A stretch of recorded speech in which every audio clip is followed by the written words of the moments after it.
Alors on se retrouve pour une petite vidéo astuce, hein, comme promis.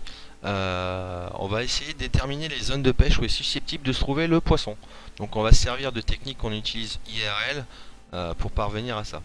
Donc on va utiliser une Tora 290 et une cuillère 14 grammes, une cuillère moyenne, hein, parce que c'est des cuillères qui se manipulent très très bien. Donc on va avoir des bonnes animations et avec le mode phase de cette canne là, ça va nous permettre de retransmettre précisément les informations. Donc après, toute autre canne en mode phase fera l'affaire, hein. Il faudra juste adapter le grammage de la cuillère en fonction de la canne. Là pour le coup on est sur la Tora. Ensuite je vais utiliser donc une Brutus 330, donc une canne au bouchon, hein, peu importe la canne fera l'affaire, ça fera l'affaire également. On va juste lui mettre un petit bouchon, un bouchon mince et un gros appât. Donc là en l'occurrence on a des grosses tranches de poisson, donc ça va faire couler le bouchon. On va partir sur une longueur de 2,50 m et ça va nous permettre d'établir la profondeur exacte à tel ou tel endroit. Voilà, donc on part sur le poste de pêche, donc on sort la Tora et on lance, c'est parti. Le but du jeu ça va être de faire du stop and go. Donc si vous savez pas comment faire, hein, je l'explique sur une autre vidéo. Donc on lève le sillon, on se met en vitesse 3 pour le coup et on donne des petits à-coups de moulinet. Donc voilà, là on est sur du stop and go, on est à 3 points, donc c'est nickel. Ça veut dire que le fond est relativement plat. Je dis bien relativement, quand c'est en pente douce, on va pas forcément reconnaître avec cette canne là la différence de niveau. Il faut vraiment que ça soit des fortes différences pour qu'on puisse le ressentir. Donc on est sur un stop and go 3 points. Si jamais votre stop and go passe de stop and go à rien du tout, au niveau de l'animation dans le coin en haut à droite, ça signifie que vous avez plus de profondeur à ce moment là. Donc il y a vraiment un changement de niveau, donc pour un fond plus profond et de manière significative. C'est pas en pente douce. Et si à contrario vous avez tout droit et lentement qui s'affiche à la place du stop and go, donc là ça veut dire que le fond est en train de remonter, donc on se trouve sur un haut fond. Et pareil de manière significative, de manière assez brutale quoi. Donc là on est sur un fond plat, hein. Donc il est légèrement pentu, hein, parce que bon je connais un peu la zone, hein, je l'ai pas mal sondé donc je sais à quoi il ressemble. Donc là on est sur un fond plat pour le moment. Et là il va bientôt se passer quelque chose. Voilà, on est sur un tout droit et lentement. Donc là ça veut dire que le fond a remonté. Et on repart sur un stop and go. Donc ça veut dire que là c'est redevenu légèrement plat, parce qu'on a un point, donc c'est pas non plus très très plat.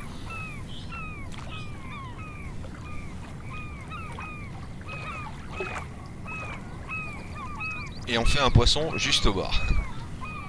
Bon, je suis venu dans les heures où ça mord pas trop pour justement pas trop faire de poisson, afin que le tuto dure assez rapidement. Donc là on a vu l'avion qui passe.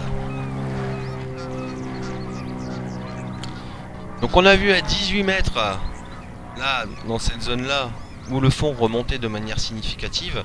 Donc après vous pouvez lancer un peu à droite, à gauche, et vous allez vous faire une idée si c'est une bande qui part comme ça, en diagonale, ou tout droit, ou à l'horizontale, enfin voilà. Après c'est à divers endroits faire cette technique là. Et là pour le coup, donc moi je connais la zone, donc je sais à peu près là où il faut pêcher. Mais on va prendre les mesures tout simplement. Après si vous voulez peaufiner encore plus, avoir plus de détails, vous faites les mêmes techniques mais à divers endroits, et vous allez vraiment avoir le relief, voilà, un visuel du relief quoi. Donc là j'ai lancé avec la canne au bouchon. Donc le bouchon qui est plus léger que l'appât, donc ça devrait couler s'il y a plus de 2,50 m, parce qu'on a 2,50 m de profondeur. Là en l'occurrence à 29 mètres, le bouchon on voit où il est droit, donc on n'est pas loin. On n'est pas loin de ça. Donc là on doit avoir certainement, je pense là-bas, 2 mètres, quelque chose comme ça. Et plus on lance loin et plus moins il y aura de fond, et plus on va rapprocher, plus ça va descendre pour remonter, vous allez voir. Donc là on est à 24 mètres. Donc là on voit que le bouchon ne remonte pas, hein, au niveau de l'animation, dans le coin en haut à droite. On voit que le bouchon est tout juste à la surface. Donc on est à 24 mètres. Arrivé à 23 mètres, ça va descendre un peu plus. Voilà. Donc là je lui donne du mou, hein, pour pas que ça tire sur la ligne, pour pas que ça fasse couler le bouchon. Donc là je lui donne un peu de mou et on voit bien que le bouchon est un peu plus profond. On va arriver à 21-22 mètres où là on est dans le coin le plus profond. Voilà. Et là on est à 17 mètres. Alors 17 mètres, là on voit très bien que le bouchon remonte à la surface et qu'il est totalement à plat. Donc là on est sur la partie qu'on a trouvée tout à l'heure avec la canne à la cuillère. Donc on est sur cette zone à 17 mètres où on est sur le haut fond. Donc là il y a beaucoup moins de profondeur. Bon, je ne mouline pas, je démouline. On va faire à 12 mètres, on va voir que c'est pareil, hein. Voilà, donc on a ce haut fond. Alors à 5 mètres, je sais que par ici après ça redescend aussi. Par contre là on le verra pas parce que ça descend un peu moins. Donc il doit avoir 2,30 m si je dis pas de bêtises là dans cette zone là. À 7, 6, 5, 7 mètres, quelque chose comme ça. Et donc là on a vu qu'il y avait à peu près 2,60 m je pense. À 18, entre 24 et 19 mètres, on est à peu près à 2,60 m de fond. Donc on voit qu'il y a vraiment une fosse là dans le coin. Donc si je dis pas de bêtises, elle va jusque là, ici, là, et elle doit s'arrêter par ici.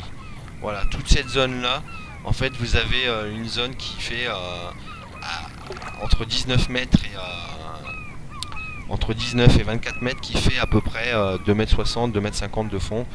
Et donc là, on a vraiment cet écart de niveau par rapport à tout ce qu'il y a autour. Donc c'est dans ces zones-là qu'on va pêcher. Donc on va se pêcher à fond à 2,50 m et on va mettre notre appât dessus. Donc là, en l'occurrence ici, on pêche le bar rayé unique. Et donc vous le trouverez dans cette zone au bouchon. Hein. Quand on pêche à la cuillère, donc on ramène sur les surtout la totalité de distance. Donc on peut aussi bien le toucher là en revenant à 7 mètres que à 30 mètres. Par contre au bouchon on va viser une zone plus précise. Donc c'est pour ça que c'est bien aussi de faire ce système de repérage afin de déterminer vraiment à quel endroit on est susceptible d'avoir le plus de chances de toper ce poisson. En l'occurrence là par ici vous tapez entre 24 et 18 mètres et c'est parfait quoi. Voilà. Et donc là je vais vous montrer, hein, on va baisser le fond, on va mettre... donc quand c'est une zone que vous ne connaissez pas, vous descendez 10-15 cm à chaque fois pour voir, prendre les mesures à chaque fois. Là pour le coup je sais que cette zone fait 1m40 je crois, ou 1m30 je sais plus, je vais mettre 1m35. Et on va lancer donc à 17 mètres pour voir combien il y a de fond à cet endroit précis. Donc on s'est servi de la canne à la cuillère à la base. Et même encore un peu trop de fond. Donc on s'est servi de la canne à la cuillère pour faire un premier repérage, on va dire grossier.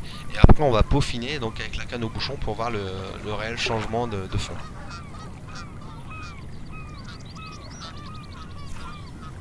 Donc là entre 19 et 24 mètres on a un fond de 2,50 m.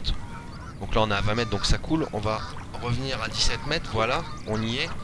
Et là on voit que le bouchon commence à remonter tout doucement. Donc on a 1,30 m de fond. Et voilà, on est juste en dessous de la surface. Donc ça veut dire qu'on a, oui, 1,30 m, 1,35 m de fond à cet endroit là.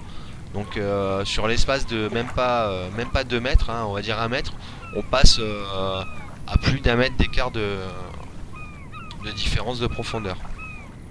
Donc voilà. Donc c'était la petite vidéo pour faire les repérages des poissons, des spots, et afin de déterminer où ils sont le plus susceptibles de se trouver. Voilà, j'espère que ça pourra vous aider. Et voilà, on sert un peu des techniques IRL qu'on peut trouver, qu'on peut utiliser en pêche, hein, et voilà, on peut les appliquer avec les mécaniques du jeu. On n'a pas les plombs sondeurs, on n'a pas tout ça, mais on peut arriver quand même à servir des mécaniques du jeu pour trouver ces petits détails quoi. Et voilà, j'espère que cette vidéo sera utile et puis je vous dis à plus tard. Ciao ciao.